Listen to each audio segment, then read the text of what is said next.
मोदी सरकार ने pension scheme को लेकर के बड़ा फैसला लिया है। कैबिनेट की बैठक में ओल्ड पेंशन स्कीम और न्यू पेंशन स्कीम की जगह यूनिफाइड पेंशन स्कीम यूपीएस का मुहर लगा दिया। सरकार ने कहा है कि जो कर्मचारी 25 साल तक नौकरी करेगा उसे पूरी पेंशन मिलेगा। यूपीएस स्कीम से 23 लाख केंद्रीय कर्मचारियों को फायदा होगा। ये स्कीम 1 अप्रैल 2025 से लागू की जाएगी। केंद्रीय सूचना प्रसारण मंत्री अश्विनी वैष्णव ने कैबिनेट की बैठक से जुड़ी जानकारी देते हुए कहा कि 10 साल सर्विस करने वालों को 10,000 रुपए का पेंशन मिलेगा। कर्मचारियों की अगर सेवा के दौरान मौत होती है तो उनकी पत्नियों को 60% पेंशन दी जाएगी। सरकार ने कहा कि उसके फैसले को राज्य सरकार भी लागू कर सकती है। कर्मचारियों पर इस स्कीम का भार नहीं पड़ेगा। ये स्कीम 1 अप्रैल 2025 से लागू होगी, लेकिन इस स्कीम पर विपक्ष ने केंद्र सरकार पर निशाना साधा है। आम आदमी पार्टी के राज्यसभा सांसद संजय सिंह ने कहा कि यूनिफाइड पेंशन स्कीम तो नई पेंशन योजना से भी ज्यादा खराब है। ये देश के कर्मचारियों के साथ एक बहुत बड़ा धोखा है। इस पेंशन योजना से देश के अर्धसैनिक बलों को निकाल करके बाहर कर दिया गया। वो इस दायरे में नहीं आएंगे क्योंकि उनकी सर्विस 25 साल की होती ही नहीं। आप सांसद संजय सिंह ने कहा कि हर महीने 10% पेंशन के नाम पर कटेगा और उसके बाद पूरा पैसा सरकार अपने पास रख लेगी। लास्ट के 12 महीनों का औसत निकालकर 6 महीने की तनख्वाह दे दी जाएगी। कुल मिलाकर ये एनपीएस से भी ज्यादा बेकार योजना है। देश के कर्मचारियों के साथ मोदी सरकार ने बहुत बड़ा धोखा किया है। संजय सिंह ने कहा है कि हम सरकार से मांग करते हैं कि ओल्ड पेंशन स्कीम बहाल की जाए। लंबे समय तक पुरानी पेंशन बहाली के लिए राष्ट्रव्यापी आंदोलन चलाने वाले national mission for old pension scheme Bharat के राष्ट्रीय अध्यक्ष डॉक्टर मनजीत सिंह पटेल कहते हैं कि सरकार ने यूपीएस लाकर कर्मचारियों के साथ छल किया और ऐसा ही एक विरोध प्रदर्शन रविवार यानी आज अंबाला में किया गया है। अगला विरोध प्रदर्शन 1 सितंबर को हिसार और 8 सितंबर को रोहतक में होगा। खबरों के मुताबिक हरियाणा के मजदूर संगठन के धर्मवीर हुड्डा ने कहा कि यूपीएस मामले बदलाव के साथ एनपीएस जितना भी अच्छा है ये एक राजनीतिक स्टंट के अलावा कुछ नहीं। कर्मचारी इसके झांसे में नहीं आएंगे। हमारी मांग बहुत स्पष्ट है। हम चाहते हैं कि ओपीएस बहाल हो। अब यूनिफाइड पेंशन स्कीम को लेकर बीजेपी ने प्रेस कॉन्फ्रेंस की है। पूर्व केंद्रीय मंत्री रविशंकर प्रसाद ने यूनिफाइड पेंशन स्कीम पर विपक्षी दलों के आरोपों को जवाब दिया। केंद्रीय मंत्री रविशंकर प्रसाद ने कहा कि यूपीएस को शनिवार को कैबिनेट ने मंजूरी दे दी। कर्मचारियों के हित में सरकार ने फैसला लिया। उन्होंने कहा कि पहले ओपीएस था, 2004 में एनपीएस आया। एनपीएस को कांग्रेस और राज्य की कांग्रेस सरकारों ने समर्थन दिया।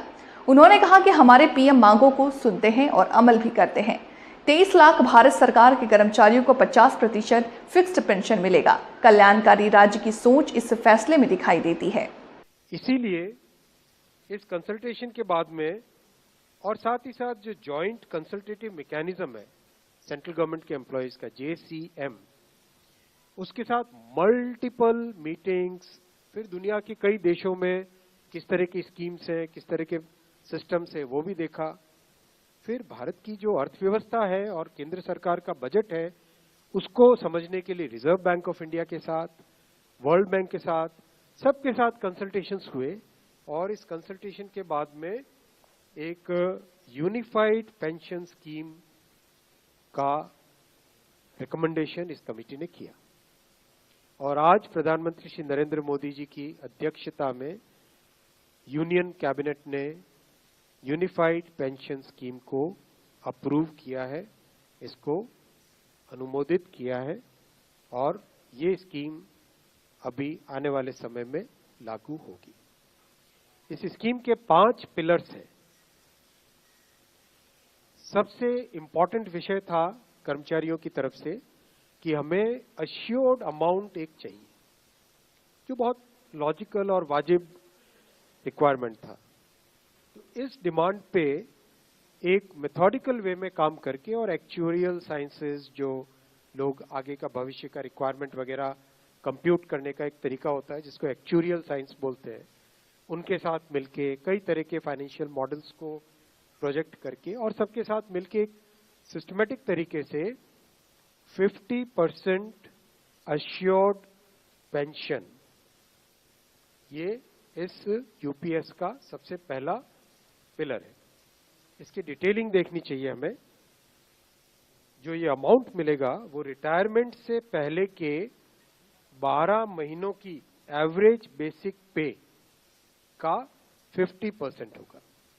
मैं रिपीट कर रहा हूं, अश्योर्ड पेंशन का जो अमाउंट है that will be the average of basic पे ऑफ 12 मंथ्स बिफोर सुपर एन्युएशन, उसका 50% होगा। और इस फुल पेंशन के लिए जो क्वालिफाइंग सर्विस रहेगी वो रहेगी 25 इयर्स, यानी 25 वर्ष तक अगर किसी ने काम किया है, सेवा की है, तो उसको फुल पेंशन यानी जो ये अश्योर्ड पेंशन का अमाउंट है वो मिलेगा।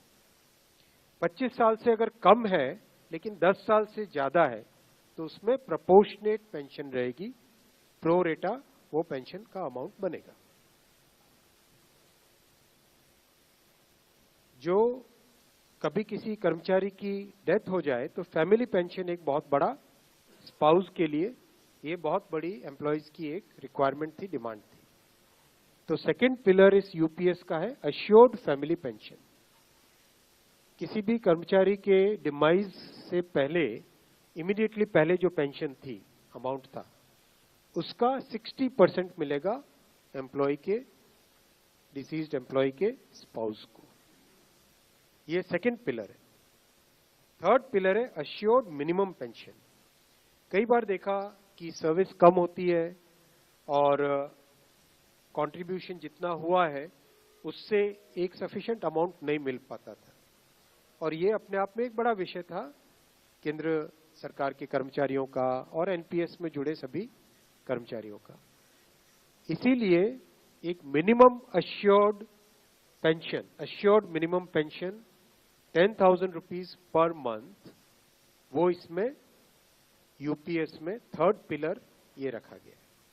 इसके साथ आगे वाले पॉइंट को जोड़ के करेंगे तो अगर डीएनएस रिलीफ यानी महंगाई से रिलेटेड रिलीफ जो मिलेगी तो वो आज की तारीख में होते होते करीब करीब 15,000 रुपए पर मंथ हो जाती है, which is a substantial relief part of this entire pension system. Fourth pillar है इन्फ्लेशन के साथ इंडेक्सेशन। जैसे केंद्र सरकार के एम्प्लॉयज के लिए सैलरी में डीएनएस अलाउंस होता है, उसी पैटर्न पे जो इंडेक्स है, सेम इंडेक्स को यूज करके all India consumer price index for industrial workers, इसको यूज करके assured pension, assured family pension और अश्योर्ड मिनिमम पेंशन, इन तीनों के तीनों जो आपने पिछले पेज पे तीनों पिलर्स देखे, assured pension, assured family pension और अश्योर्ड मिनिमम पेंशन, इन तीनों के ऊपर इन्फ्लेशन इंडेक्सेशन डीएनएस रिलीफ के बेसिस पे मिलेगा। डीआर, डीए की जगह डीआर, डीएनएस रिलीफ। पांचवा पिलर है इस स्कीम का lump sum payment at superannuation in addition to gratuity. ये एक तरीके से बहुत ही इंपॉर्टेंट और बहुत ही बड़ी एक रिलीफ मिलेगी। जब सुपर एन्युएशन होता है तो उसके बाद में इंसान अपनी लाइफ को प्लानिंग जिस तरह से करना चाहिए तब कई बड़े खर्चे आते हैं, इसलिए ये लंप सम एक अमाउंट तय किया गया। यह है कि हर 6 महीने की सर्विस के लिए मंथली इमोल्यूमेंट्स विच मीन्स पे एंड डीए कंबाइंड, उसका 10% अमाउंट। तो ये एक अपने आप में सब्सटैंशियल एक अमाउंट रह जाएगा। जैसे मान लीजिए किसी का 30 इयर्स की सेवा है तो उसमें करीब करीब 6 महीने की सैलरी, सोमनाथन साहब दैट्स करेक्ट ना, करीब करीब 6, तो उसको 6 महीने की इमोल्यूमेंट्स जो उसकी रहेगी पे प्लस डीए मिला के